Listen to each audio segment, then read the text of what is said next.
I'm MC Nandini from ECE department and today's topic is Hall effect. Measurement of conductivity will not determine whether the conduction is due to electron or holes and therefore will not distinguish between p-type and n-type semiconductors. Therefore, Hall effect is used to distinguish between two types of carriers and their carrier density and is used to determine the mobility of charged carriers. Hall effect was explained by E. Hall in 1879.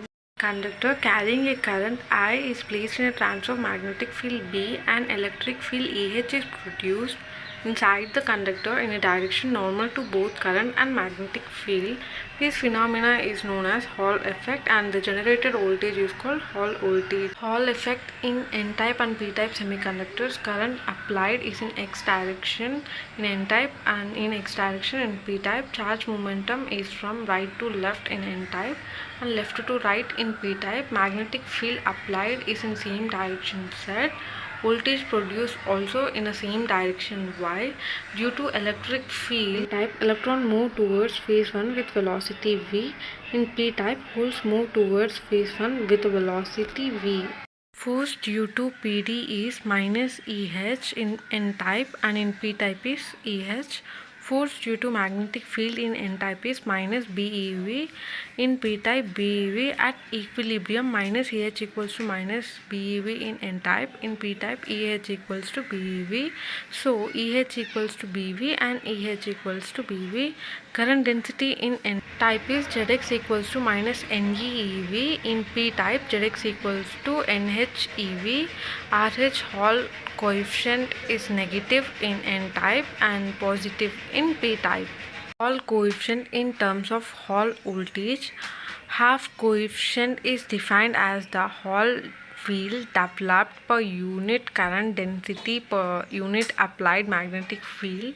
RH equals to EH by BJX. If the thickness of a sample is T and voltage developed is VH, then Hall voltage VH equals to EH dot T, as we know that EH equals to BJX RH, so that VH equals to BJX RHT.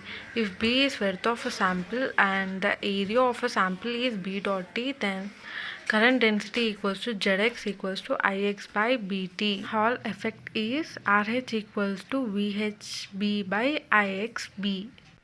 Experimental determination of Hall effect. A semiconductor slab of thickness T and breadth B is taken and current is passed using the battery. The slab is placed between the pole pieces of electromagnetic so that current direction coincide with x-axis and magnetic field coincide with z-axis. Hall voltage is measured by placing two probes at the center of the top and bottom faces of the slab. If B is the magnetic field applied and the VH is the Hall voltage produced, then the Hall coefficient can be calculated from RH equals to VHB by Ixb. Application of Hall effect. To determine whether the material is n-type or p-type, to find the carrier concentration, to find the mobility of charge carriers, to determine the sign of current carrying charges, to design magnetic flux meters and multipliers, to find the power flow in an electromagnetic wave.